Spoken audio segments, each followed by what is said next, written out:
Hello, everyone. Thank you for joining us this afternoon for Voting Election Laws, State and Federal Guidelines Affecting the Upcoming Elections, presented by Dallas Association of Young Lawyers. This presentation has been approved for 1 hour of CLE credit. You must self-report your attendance to the State Bar of Texas. The course number for this CLE is 174-097-823. As a reminder, this presentation is nonpartisan and our guests have graciously agreed to answer questions submitted by attendees. Throughout this presentation, we welcome you all to submit a question using the Q&A function in Zoom. We will try our best to address those during the discussion and have also reserved time at the end for questions. I am Callie Franks, and I'm a civil defense litigator for the firm Bosell Ridley in Dallas, Texas. I have the honor of introducing our panelists and moderating this discussion. James Stafford is a partner at Sheaf & Stone in Dallas, Texas, and is also a JAG attorney in the United States Army Reserves. James received his law degree from Southern Methodist University, and his focus is in legal practice around healthcare, labor and employment, and business litigation. James is actively involved in election protection in the Public Policy Committee of J.L. Turner Legal Association, and has been active in that role for the last several election cycles. Joining us from California, we are excited to welcome Harmeet Dillon. Harmeet is a national recognized lawyer, trusted boardroom advisor, and passionate advocate for individuals, corporate, and institutional clients across numerous industries and walks of life.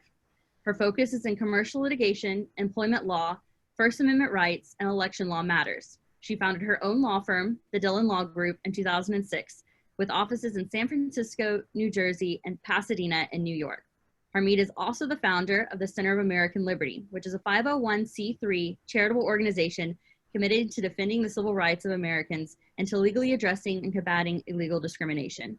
She has dedicated the last few months of her year filing more than a dozen lawsuits related to constitutional challenges of voting, election, and COVID-19 related orders. Thank you both so much for taking time out to discuss this ever-changing world of election and voting laws. It seems like every time I turn on the TV, there's something different that is affecting the 2020 elections. And I know that our DAYL membership is excited for this timely discussion. So let's get started. Harmeet, I'll start with you. One of the most, if not the most talked about issues in 2020 election is mail-in ballots. Is this debate or advocacy for or against national mail-in ballots something new to us? No, it isn't new. And in fact, as I began to look into this issue earlier this year, I kind of looked at what are the states that are already doing it. So Washington State and Oregon have been doing all-mail ballot, which is a system that they switched to for a few election cycles now, both of them, and for different reasons. In Oregon, a lot of the state is quite rural and it was more efficient to do it that way.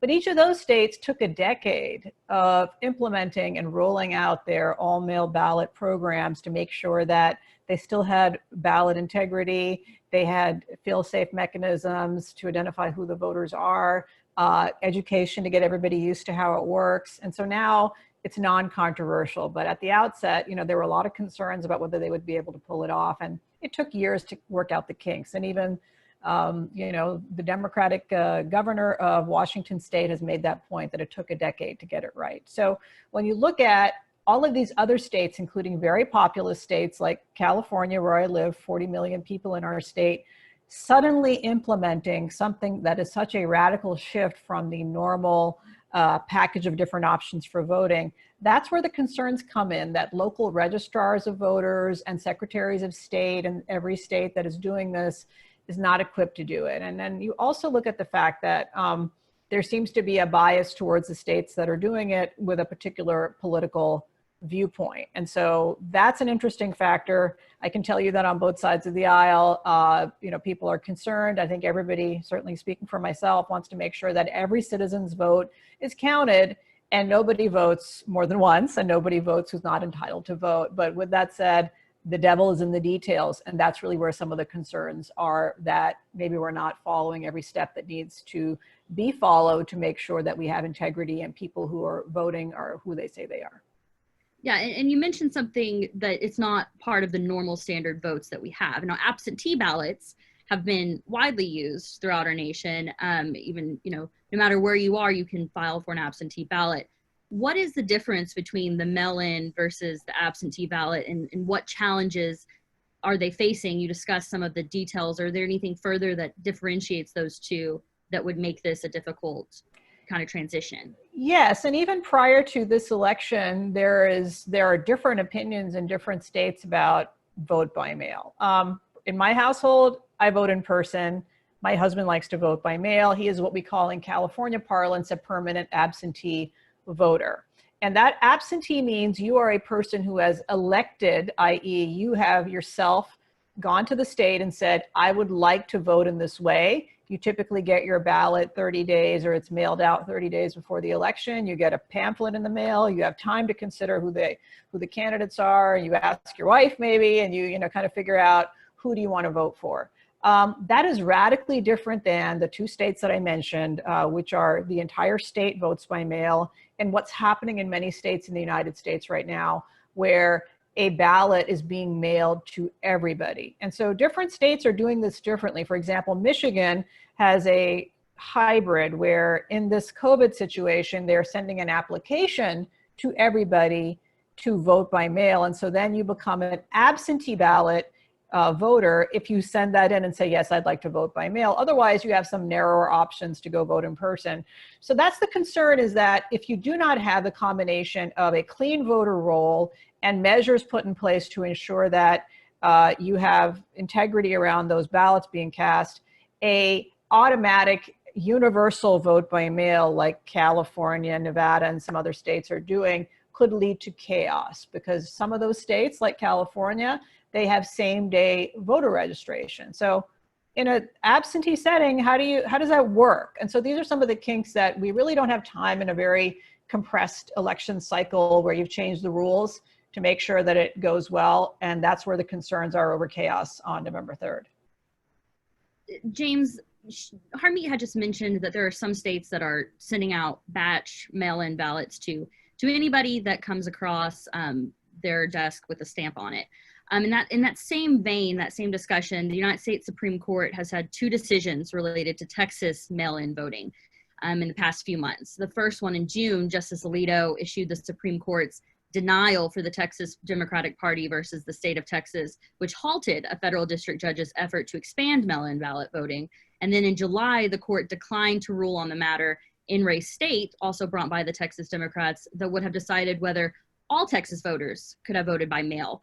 Walk us through these particular cases for Texas and now what that means going forward. Sure, Kelly, I'll try to. Things are changing as we discussed prepping for this. It's kind of day by day. So as of right now, those two cases that you mentioned speak to the pandemic that we're in. And I don't know about all of y'all out there, but I've loved the excuse of using the pandemic. And I think, and I won't call it an excuse because we're being nonpartisan, but the Texas Democratic Party, as you mentioned, in both of those cases, the state and the federal litigation, have really focused in on the issue of whether or not the pandemic adversely impacts the ability of someone to vote. I think that's the primary issue. And the state and the federal court litigation were kind of parsed out separately in terms of the way they get to the ends. The state litigation, the state petition for writ of mandamus, alleging that the county clerks and the county election administrators were encouraging voters to apply for voting by mail by claiming there was a fear in light of COVID-19. That litigation went very quickly, obviously, to the Texas Supreme Court. I got a chance to watch some of the arguments, and what it came down to is that there are several provisions in the elections code that allow for a mail-in ballot. Some of those include being elderly. Unlike California, as Ms. Dillon mentioned, there is no provision in the state of Texas as it relates to just saying, I want to be a mail-in ballot voter. So you have to qualify. And so the qualification was one in the Texas election code that they were citing, is that if the voter has a quote unquote disability as defined by the statute. And as they argued the case, the questions that came were, how is this determined? Is there any type of third party that looks into whether or not the qualification is met? And there is none. There's no real qualification, but it's really on the voter's individual assessment of their health as to whether or not they have a quote unquote disability. However, the Texas Supreme Court did find that this expansion was not permissible, and that the actions of the county clerks were in violation of the Texas Elections Code, and therefore they could not, just blanketly send mail-in ballots to constituents. So that litigation went all the way up, and as I said, it's stopped as of now. But certainly, there's so many skirmishes that are taking place throughout this cycle. We'll see what happens next. With regard to the federal lawsuit, the district judge out of San Antonio, and again, it was the Texas Democratic Party that brought this litigation. They argued that holding traditional elections within the state and federal safety guidelines was problematic, and again, because of COVID. And so to limit the spread of COVID or the coronavirus pandemic, it would impose, and I quote, unconstitutional and illegal burdens on voters. So arguing from that vein, they tried to allege that there is a necessity for mail-in ballots or alternative, ways for voters to vote. Some of the defenses that the state raised are some of the things we'll talk about probably later of the alternative ways to vote. For instance, there's the drive-in method where you can just drive in, and there were also venues and ways to have a quarantine type of vote. So all of those things were argued, and ultimately that case went to the Supreme Court, and the Supreme Court just found that it was just not ripe at the time. I remember that Justice Kagan specifically mentioned that even though it was not ripe, the issues that were kind of discussed, argued, were certainly valid and worthy of being heard by the Fifth Circuit, but it was sent back down and really has since died out. I've not seen much happen since this summer, but stay tuned. Right, ever changing. Harmeet, you had mentioned, and I believe you said kinks in the system for mail-in ballots, particularly voter registration. While Texas has historically been strict on voter registration, 11 states have implemented or introduced legislation for automatic voter registration that automatically registers eligible voters unless they opt out. Additionally, 15 other states have implemented or introduced bills that would allow for either same-day registration, pre-registration for those who are 17 years of age, and portability of registration, which would enable voters to make changes up until they voted. What national implications do these kind of last-minute changes have for the election and future elections? Well, I have one word, and that would be chaos, in my opinion. And the reason is that our system of voting in our country is quite clear under the Constitution. The Constitution sets forth that the states shall make the time, place, and manner of voting. And so there are wide variations among the states based on political preferences, culture, geography, et cetera. And that's why you see California at one, I would say, extreme end of the spectrum, and you see states like Texas and others who take a more incremental approach towards implementing some of these more novel forms of voting. And so let's take a look at California and how have things gone over there. Well, California and many other states have been notorious in their failure to comply with a couple of our federal statutes that govern federal voting standards that apply to federal elections, which in practice applies to every election every 2 years and some in between. And, for example, they include under the Help America Vote Act and National Voter Registration Act. Each of those implies certain requirements on how you can register to vote and what happens with those voter registrations. Among those criteria is that the state must regularly purge its voter rolls of people who have died, people who have moved, people who may have become ineligible by virtue of, for example, in a state felony convictions that are not, have not been purged or otherwise lifted. And many states have simply failed to do that. And maybe that falls on the Secretary of State, maybe that falls on the local registrars of voters. A lawsuit filed and then resolved last year in California found that in one county alone, Los Angeles County, there were over 1 million people on the rolls who had died, moved, double registration, felons not yet entitled to vote. That's pretty staggering. And that's where you find that if you are, rather than having people request a ballot or go vote, where you have kind of a check on who are they alive, you're in fact what I would call spamming that million people and 9 million others in that county with ballots, that's where the mischief comes in. You know, over the weekend, we've seen a scandal in Minnesota where people in retirement homes are allegedly having their ballots taken from them or bought by third parties and filled out by other people. That's where the concern is, that there's no integrity there, that who the person who is casting the ballot is who they say they are. And then you add in ballot harvesting, which is a practice in California and a few other states, but which is explicitly banned in most states in America, where a third party can come and gather your ballot, even theoretically help you fill it out, and then return it for you. These are the practices that reduce the integrity of us knowing who is voting. And there has been an attempt to harmonize that in legislation called H.R. 1 that the Nancy Pelosi, also my member of Congress in San Francisco, introduced in the Senate at the beginning of this current House term. And it was to implement some of these measures in California nationwide. Same-day registration, no excuse absentee, unlike what you have in Texas, anybody can be an absentee. Ballot harvesting being legal, a lag period after the date of the election for ballots to be received and counted, i.e. facilitating mail-in voting, et cetera. Now that did not get a vote, but I am sure that's going to come up again and again and have this sort of national standard. And personally, I like each state being able to make its own rules, provided that they follow some basic standards. We don't yet have a consensus on what those should be, but we do know that every state is required to purge the rolls of dead people, people who have moved, people who are registered more than once. You mentioned and asked me a question about 16 and 17-year-olds being registered to vote. Now, so there are a couple of considerations. One is that we've actually seen examples of where that happens.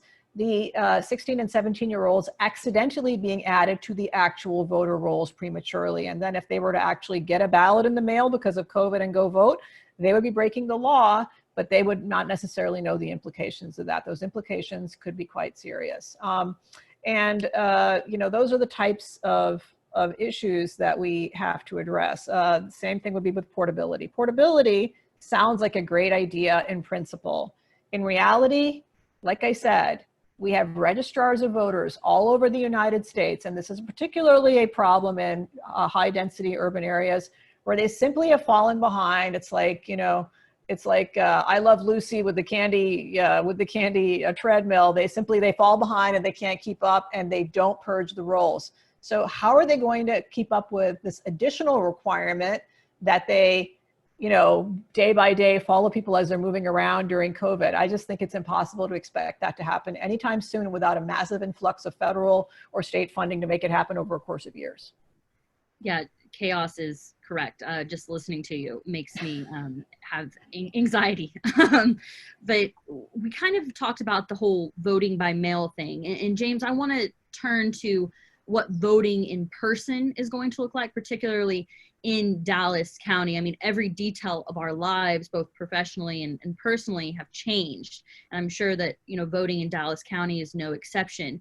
Can you kind of walk us through what voting in Dallas County will look like for this cycle? I know there's discussions about voting taking longer or only allowing a certain amount of people in to vote at a time, and address any of the concerns that people have about disinfecting machines and other things that may slow down that process. Well, to respond to your pointed question in terms of how will it look, hopefully it won't be chaotic, but unfortunately there are a lot of impediments to voting. And the J.L. Turner, you mentioned I work with, I'm a member of, we've been actively trying to assist the Dallas County Elections Department with dealing with the chaos that is the election cycle this year. Ms. Dillon mentioned the fact that, you know, there's just, you know, in my humble opinion, not enough money to go around. Well, I think it was last Thursday or Friday, there was an announcement made by the Dallas County Elections Department that they were awarded some grants. So that's great. However, there was a call this morning that I was on where we learned that there are certain stipulations to that money. For instance, they have to, you know, document how they use the money, and that documentation takes time. And guess what? You know, we're right around the corner from early elections beginning October 5th. And so there's just simply not enough time to do everything now that they have been wanting to do. So let's talk about how it looked. And because we sort of had a test run, obviously, again, this is all the backdrop of a pandemic.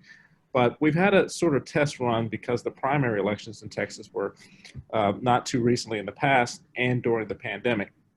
So what it looked like was that when you went to the poll, there were certain precautions that were taken. So first of all, I saw some of the folks using Q-tips that were hitting the electronic ballots. There were measures taken by the Dallas Dallas Department of Elections, taking precautions and wiping down all of these systems and all the voting machines after each voter.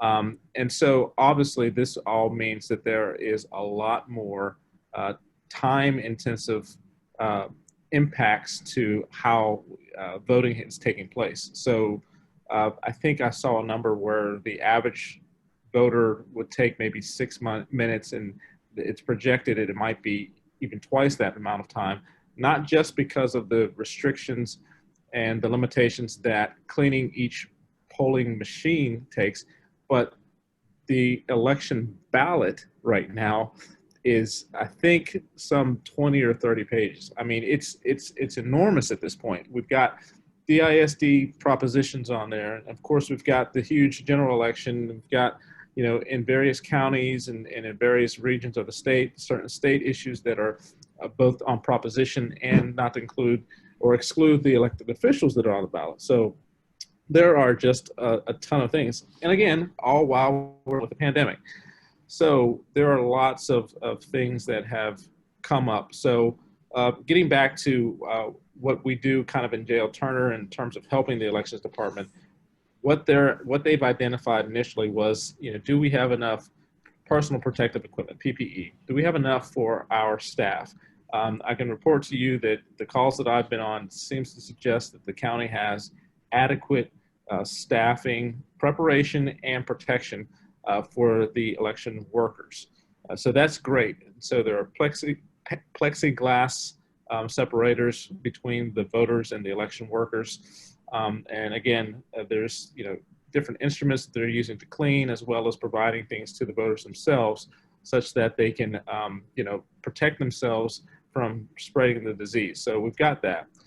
Second, the second issue that they were looking at is whether or not there was enough funding to provide some PPE, for example, hand sanitizer being offered to the actual voters. And for a while that was in flux, but thankfully the county was able to receive some funds and move around some other resources such that they are now, I think they have enough resources now. They're working to distribute those resources. Again, there's so many implications that COVID-19 has had on society, but with regard to elections, they have to just change everything they're doing in terms of making sure that even when they're delivering all of these resources, that they're doing it in such a way that they're not going to spread the virus. So it will look different, and I think the summary is that it will be a lot more time intensive. We're thankful that there is an extended time for early voting. So we've got an extra week this year in light of the governor's the governor's order, which actually is being challenged at this point. I don't know if we should talk about that now, but that again, this litigation thing just is on a daily basis. It changes, and as we've discussed, it just creates chaos. So whether or not you're on one side or the other side, or even political spectrums or anything, we can all agree that it's just very chaotic. I think it would have been chaotic anyway because of the way things have been changing with regard to laws as it relates to elections. But having the pandemic as a backdrop has just further made things difficult. Yeah, absolutely. And we do have a question related to the October 13th new open voting, early voting registration. So if you want to go ahead and take that, James, the question is, as you stated, the lawsuit from Governor Greg Abbott to the Texas Republicans regarding the October 13th early vote start day. Wouldn't that be chaotic, to change it 2 weeks before Texas begins voting? Normally, kind of what's going on with that, and what are the challenges to that? Yeah, so it absolutely is chaotic. Again, it doesn't matter which side of the argument that you're on, of whether or not that we need it or we don't need it. But the issue is, at this point, the elections department is dealing with being prepared for a what should be and what is presumed to be a very robust election cycle. So that preparation includes training poll workers and getting them prepared, and they can't pivot and have to, number one, account for the credibility of the voting machines in terms of just the protection of the machines themselves, but now they're asking them to change the machines, create new programs and processes and procedures. So to answer the question, yes, it's very problematic, and I can tell you firsthand in dealing, speaking directly to the powers that be, including, the commissioners and Tony Pippin's Poole, who's the Dallas County Commissioner, department chair of the elections department. They are really scrambling, and it's sad because, again, I believe that they don't have adequate funding and therefore not adequate staff. In fact, one of the top folks in Ms. Pippin's Poole's executive committee was released about 2 or 3 weeks ago. And you can read the papers to understand what that is. And again, there's no political tie in terms of my comments, but it's chaotic. And we have to do a better job of off-season, trying to deal with these issues. Obviously, we couldn't have foreseen the pandemic, but certainly this litigation, maybe there's some legislation that we can bring that has a moratorium on litigation. However, there are certain things that just come up as part of J.L. Turner's job in terms of election protection efforts. There are certainly things that are novel and that would need to proceed in the court of law to give the elections departments the power to mitigate, for example, the COVID issue. So there was a voter this past cycle that contracted the virus, or probably had contracted the virus before the date of election, but had not been diagnosed until the day of the election. So when they were diagnosed, they could not mail in their ballot. So therefore, they were really prohibited from exercising their constitutional right. One of the groups that we work with, filed a lawsuit on their behalf, and they were able to get that voter the opportunity to vote by mail-in ballot. So those are examples that would, defeat my argument. So I'm arguing against myself to say that there should be some sort of moratorium on election type of emergency election law changes or legal challenges. So all that to say, to answer the question again, it is chaotic, and it has caused chaos, and we will just have to continue to be vigilant, especially as lawyers, to be communicating to our various spheres of influence what we understand the law to be, and how the law and the changes in the law impact the way that we vote, and how we can assist. Again, the goal, I think, should always be that all voters should have the opportunity to vote. Yeah, I mean, hindsight's 2020, but we should have named this CLE, the chaos of the election and voting. And James kind of touched on this, Harmeen, and I want to get kind of a national perspective on this. So in Texas, the statewide mandate explicitly exempts voting locations, which means that an individual without a mask will still be allowed to vote. Are you seeing this kind of mandates nationwide, or are there some locations that are requiring the polling masks at the polling locations? And have you seen any constitutional challenges to that on either side? So I think there's going to be more chaos in this regard, unfortunately. Throughout America now, most of us have gotten used to wearing masks in public places, and there is no controversy for 99% of the people. And then there's the 1% who believe, because of a medical exemption, because of a religious belief, or because of an anti-authoritarian bent, that they do not want to wear it. And this has caused problems and drama in retail establishments, in courthouses, in DMVs, and I am sure in the polling places. Now, I think there are at least 8 states that have come out with some sort of a statement in this regard that have said that even though there is a statewide wear a mask in public mandate, they will not enforce it in the polling places, and or they have specific exemptions, like you mentioned, which carve out that polling place as a place that, you know, it's a fundamental right. What's challenging to me as a lawyer who's filed a lot of these lawsuits is that we see a lot of fundamental rights in our country right now that are being violated, I believe, by limitations on church attendance, on protest, et cetera.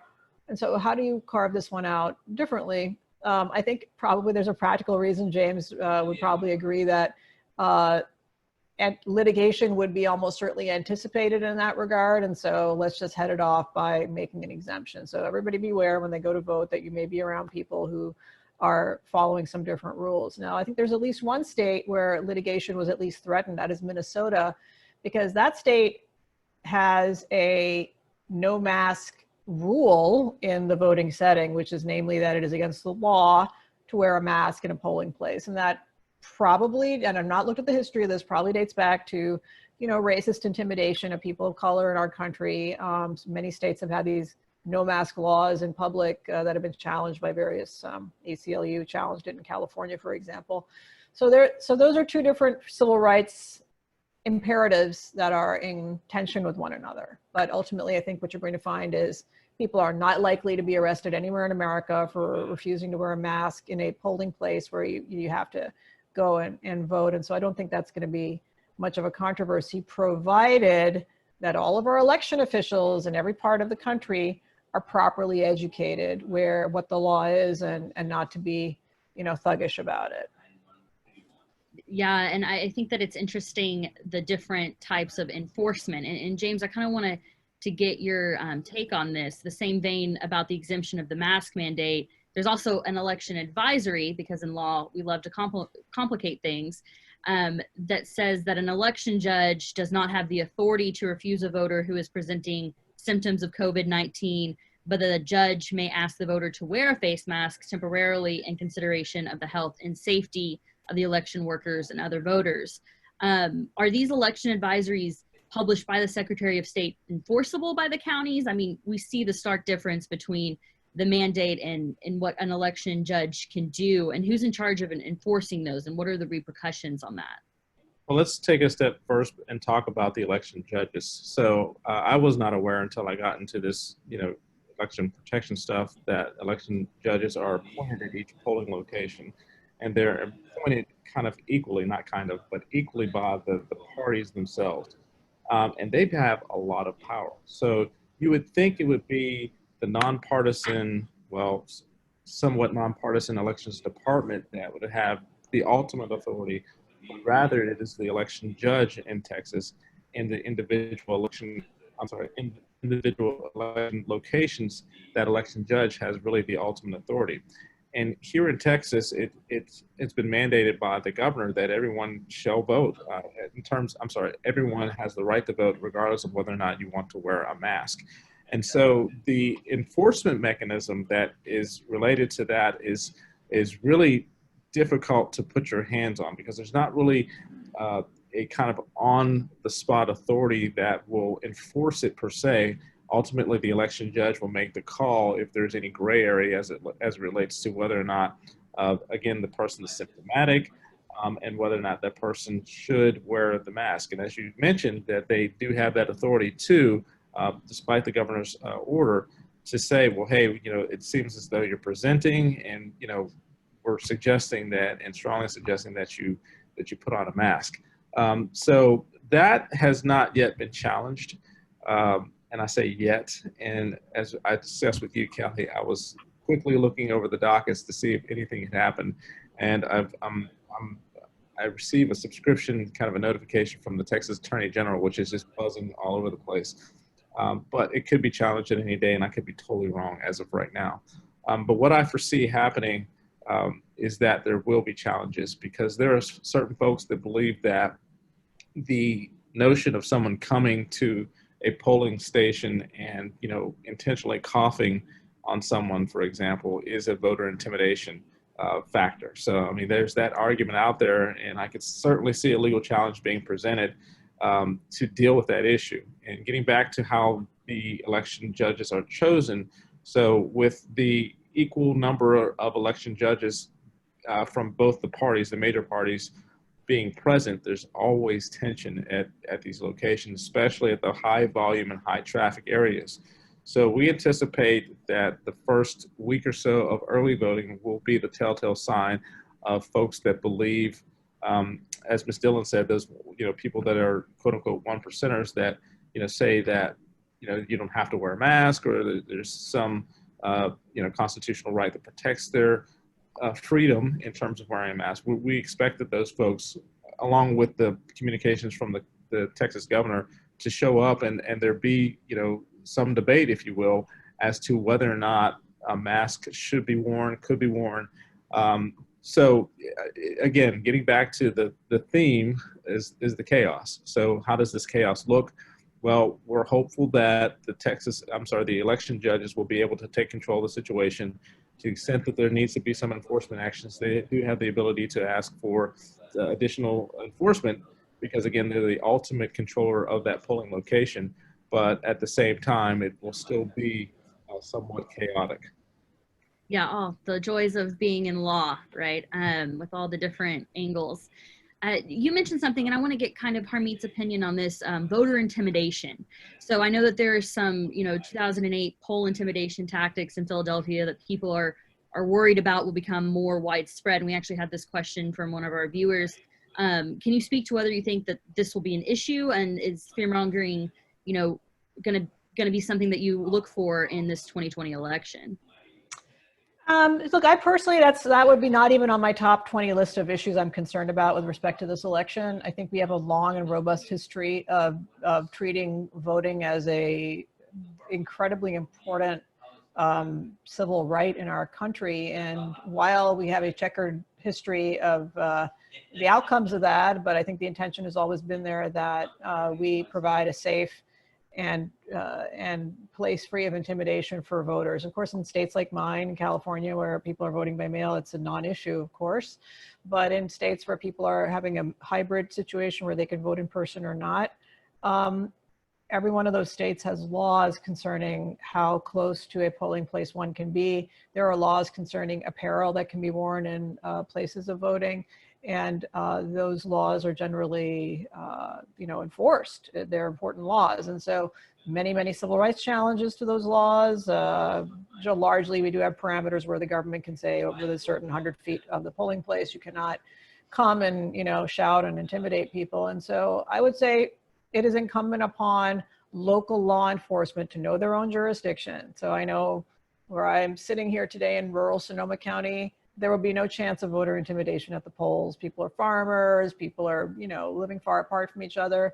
Very different situation in San Francisco theoretically, but even there, in all the years I've lived there, no voter intimidation is happening there at the polls. Where does voter intimidation occur? Maybe in closely contested areas, urban areas, where one thinks one can affect the outcome. So if a law enforcement official or officials think that they're in one of those places, they should allocate resources now. And the job of election lawyers like myself, like Mr. Stafford, is to prepare for these things in advance. So I've gone through a lot of election cycles, and what we do when we think there's a quote unquote problem area or problem polling place or problem precinct or problem county or what have you, you deal with it in advance. You go talk as a party official, and I'm a party official in California, talk to the registrar of voters, and the other side talks to the registrar of voters, and they say, hey, in the last election, you had really long lines and people were lined up around the block and there were these thugs intimidating people. We can't have that. What's your plan?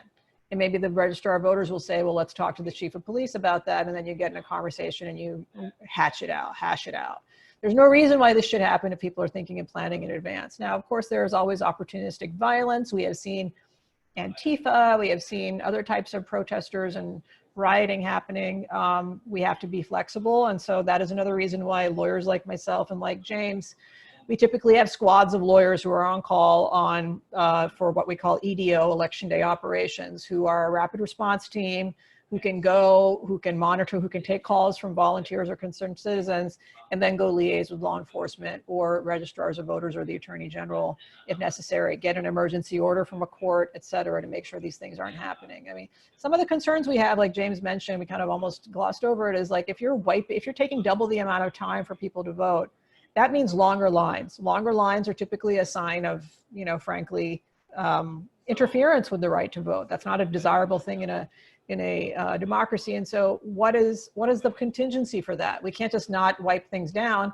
Either the registrars of voters or other election officials need to provide more places to vote, which would lessen the lines, and that means more funding for that. Sometimes on the same day, parties will go in and get emergency orders for the polls to stay open longer. Then the other side comes in and says, well, why are the polls staying open longer in this liberal jurisdiction when you're not allowing them to stay longer in this conservative jurisdiction? Again, all of these things could be thought through and hashed out in advance, and it's almost, you know, past the time to do that, but proper planning can avoid most of these problems. That's so incredible. I mean, I had no idea so much goes on behind the scenes. I think that that's important to realize is how much planning really does. This isn't as chaotic as this seems. It's almost like we've thought of these certain XYZ plans, but then COVID came through. So no one was prepared for that. And something that I think, Harmeet, you were right to mention was the extended time. And James, I want to ask this question, and we had a question in from our attendees, is the straight party ticket voting that's going to take forever. So obviously coming in with Bruni versus Hughes, September 1st was the first time in Texas recent history that we have not had the option to straight party ticket vote at the polls. And as recently as, you know, 2 days ago, 3 days ago, the U.S. District Judge has blocked this law from appeal. What does this mean for Texas voters? Kind of walk us through the particular case and how we got here. And then our question from the audience says that they have printed out the sample Dallas County ballot and says it's only 2 pages. The second page is a third blank, 24 offices and 5 propositions. So are we to expect more than that page, or is Absolutely. I'd like to see where that came from, because I was actually on the call with Commissioner Price this morning, and he talked about how it was just incredible how long it was. In fact, he typically sends out a mailer that, you know, I guess for his partisan purposes, obviously would, you know, inform voters on who they should vote for.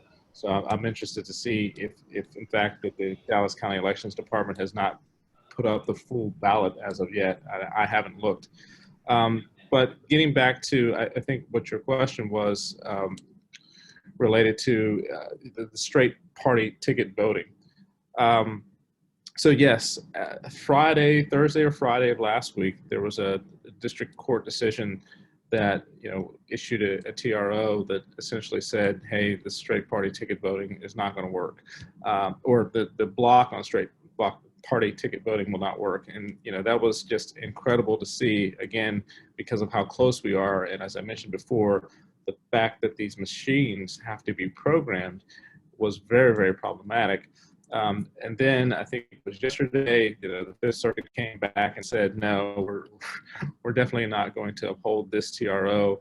So it was back to business. So, I mean, as we said, it's chaotic, and it came through, as you said, a case that really is very interesting, because the arguments are that let's go back. So this first started with the introduction of legislation that said that, hey, you know, straight party ticket voting doesn't allow the voter to, or maybe pushes the voter into being lazy.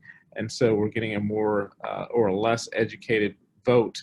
And so in order to galvanize the education level of our voters, let's, you know, make it such that there is no such thing as straight party ticket voting. And I assume, and we'll just state for everyone, straight party ticket voting obviously means that, and it's no longer a lever, but you pull a lever that says that you're either one party or the other party. So now obviously it's just a button that you push, and for this election cycle, it won't be that you physically push it, but you'll use a Q-tip or some other thing to protect you from being contaminated with the virus. But all that to say, that's what the legislation said.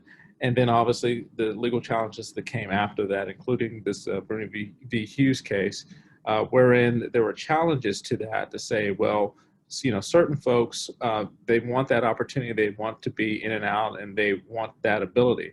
And so there were different nuances to the arguments. Well, maybe we could make it such that, the voter has the opportunity still to choose, or there's some mechanism that allows individual voters to do that. So the arguments went back and forth, but ultimately, and again, as of yesterday, is that the law of the land, or certainly in the state of Texas, I should say, is that there is no longer straight party ticket voting. And who knows what will happen, whether or not there will be a challenge to that Fifth Circuit stay of the TRO, but we're looking at a timing issue. Not to mention that, we have the vacancy at the Supreme Court level at this point, which, who knows how they would rule and what the legal issues would be. I mean, we know some of them as of right now, but it will be interesting to see whether or not the Fifth Circuit's stay of the district court's TRO is in fact upheld. But I can certainly say that it certainly will be challenged at some point. Hopefully not again. And I say hopefully not because I'm on one side or the other, but just because I think that at this point, the fight has been, waged. And I think that we need to try to help the elections departments as much as possible with just focusing on the accuracy and the fidelity of the system, as opposed to, dealing with these legal challenges. And well, maybe they don't have to deal with them. Maybe the lawyers are dealing with them, but ultimately it'll be them that has to deal with the issues. And again, I'm still, have to argue against myself in that there may be some exigent circumstances. And as Ms. Dillon is mentioning, and I don't call myself an elections attorney per se. This is something I do. It's just a passion and a hobby that I love. But J.L. Turner works with the election protection, which is a national organization that we take those calls and, those impediments to voting that are called in by individual voters, which I love doing, because we're not talking about all the politics, but those individual voters say, hey, this line is very long. What's going on? I mean, it's 9 o'clock. They're saying that I'm not going to be able to vote. Can you help me? And yes, we certainly can. Let's get on the phone. We'll call the elections department. Hey, this is what's going on. And so, we were able to dispatch resources to the place. If not, we'll run down to Austin. We have connections in Austin that will run in to try and, hopefully attain a TRO to order that elections judge to extend the hours for that polling location. So those are the types of challenges we'll see. And again, all related back to your question about straight ticket voting. So to the extent that that does become a challenge again, Ms. Dillon and I will be working with our groups to, look at the legal issues. And again, I think Ms. Dillon and I share the same passion in just making sure every person has the opportunity to vote. And I mean, if we have to stay a couple extra hours, I don't think that's too bad, so long as they're able to exercise their constitutional right. Absolutely. And you mentioned something that I think is basically the elephant in the room around all this is the Supreme Court vacancy. And Harmeet, I kind of want to get your opinion on this on a national level. Some people have looked to, the landmark case of Bush versus Gore that was decided at the Supreme Court, many of which say that this is the blueprint for what they are calling the inevitability of how this presidential election or other election issues across the state and nation will end up in front of. Do you share that same concern? And do you believe that will be a pivotal issue after the 2020 elections are over with, coming before the Supreme Court? Yes. So let me just talk about that, my views on that. I've written about this issue of the nominee over the weekend and had a lot of media appearances about it. So my views on this are known. But if I can just step back and pivot off of the recent question regarding straight ticket voting, I think this is a great example of what could come before the Supreme Court and why having 9 justices versus 8 is going to affect the outcome. Is you talk about there's 2 rights at tension here. And actually, I understand the motivation of the elimination of straight ticket voting to be the argument that it disparately impacts minority voters for some reason, that maybe the minority voters are confused by straight ticket voting. That's kind of shocking to me as an argument, but that's what it is. So the elimination of it is going to cause longer lines at the polls. Longer lines at the polls are typically more of a function of what happens in inner city or urban areas. And, people who are waiting 3 or 4 hours and maybe in the heat, maybe in the situation where they're closely packed with people who may be sick, Many people will not vote in those circumstances, and that's really a tragedy and opportunity lost. So the government should be trying to make it easier for everybody to vote. That's my 2 cents, and maybe they're not this time. But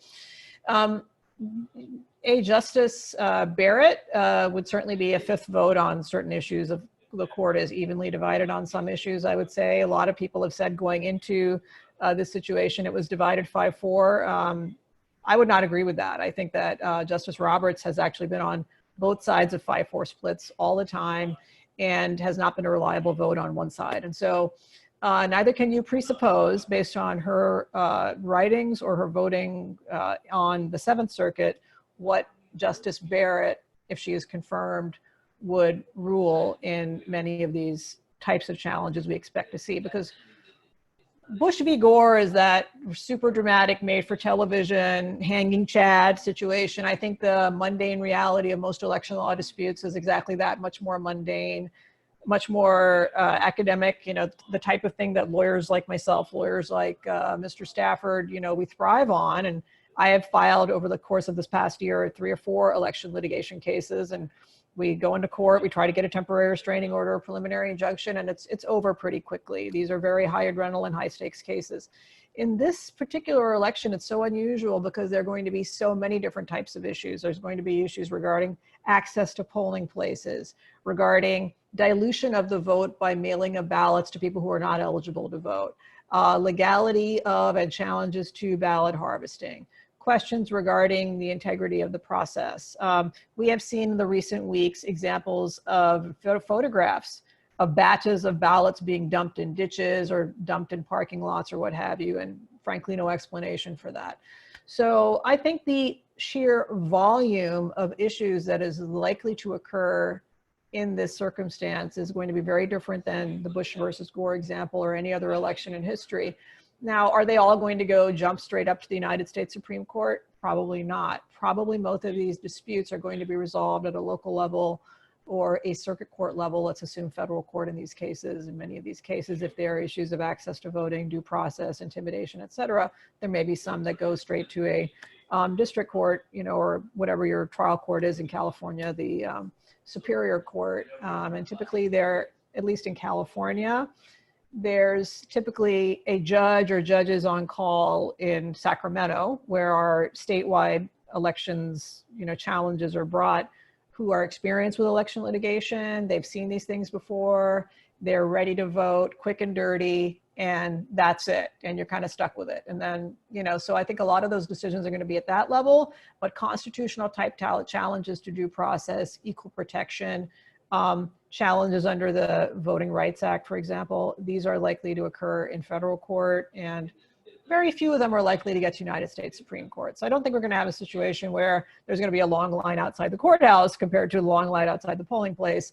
I think you're going to have the Supreme Court ruling on, if anything, very few issues. And like I said, based on my long history of court watching, you cannot presume what the outcome of that is just based on the perception of who nominated those judges, because over time, many of them morph into different than what the president who nominated them thought they were. And there have been a lot of changes on the court, and some of those judges may have idiosyncratic views compared to what you think just based on what you might observe casually. Right. If anything, the Supreme Court this year has definitely taught us the different changes of the justices over the time. We have time for one more question, and it's going to come from the audience. James, this is directed at you. What, if anything, do you think will continue to be litigated past the election 2020? In a world where the election of 2020 has passed, will these issues still come up when we are back to, you know, post or pre-COVID areas and elections and things like that? If there is something that will linger, what do you think that's going to look like?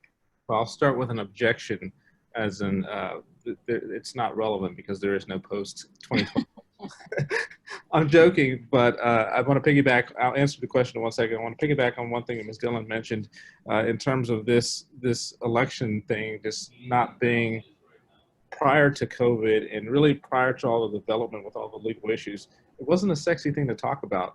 And now I'm sure Ms. Dillon can't keep her cell phone from stopping ringing. And I'm not really even officially a, you know, elections attorney. But these issues are very interesting. So anyway, to answer the question, post-COVID, I think that the 2020 census is going to create some uh, interesting issues as it relates to the lines that are going to be drawn and the maps that are going to be drawn. Again, for whatever reason, the parties want to, well, they have a motivation to attain, their party's position. So I think that we will see. This is an even year, so 2021, when the Texas legislatures come back, there will be an assessment about what happened in the election. So we'll have the numbers to say, okay, well, straight party ticket voting had this impact, and so there will be an analysis to say, well, how do we pivot from that? And for for good or for bad or for different, they will make their changes with regard to how the laws will better benefit them. So, and then I think after you look at what the census will do, and again, what the Texas legislatures will do in 2021, after we get the reports back from what the election did, I think that we will see some challenges, some additional challenges to the straight party ticket voting. I really feel like that is still in its infancy. I think that the arguments can still be made. And so I think that that'll be a very interesting topic to watch. So I think those would be probably the two main things that I would say would be assessed kind of going in the future. But again, that's again, if we get past this 2020 election cycle. Yeah, it's changing every day. It always amazes me how things can evolve into being, as you said, like a sexy topic.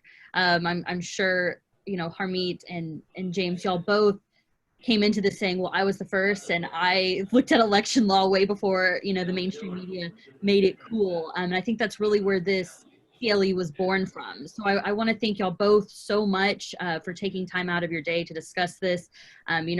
As young lawyers that are watching this, it's so important to become civically involved and engaged, and to continue really what has been started before us, before it became a cool thing. So now hopefully we're increasing engagement with what is to come, and it'll continue to grow from there. But again, thank you so much, James and Harmeet, for your time. As a reminder, you need to self-report this time for those watching for your CLE. The CLE number is 174097823. That number will also be sent out after you've completed this CLE, so you'll be receiving an email with that information. Thank you all who submitted questions. It was a great debate, lovely to hear some differing views, having both national and Texas implications. And I hope everyone has a great day, and remember to vote. See y'all. Bye. Thank you. Yeah, vote please.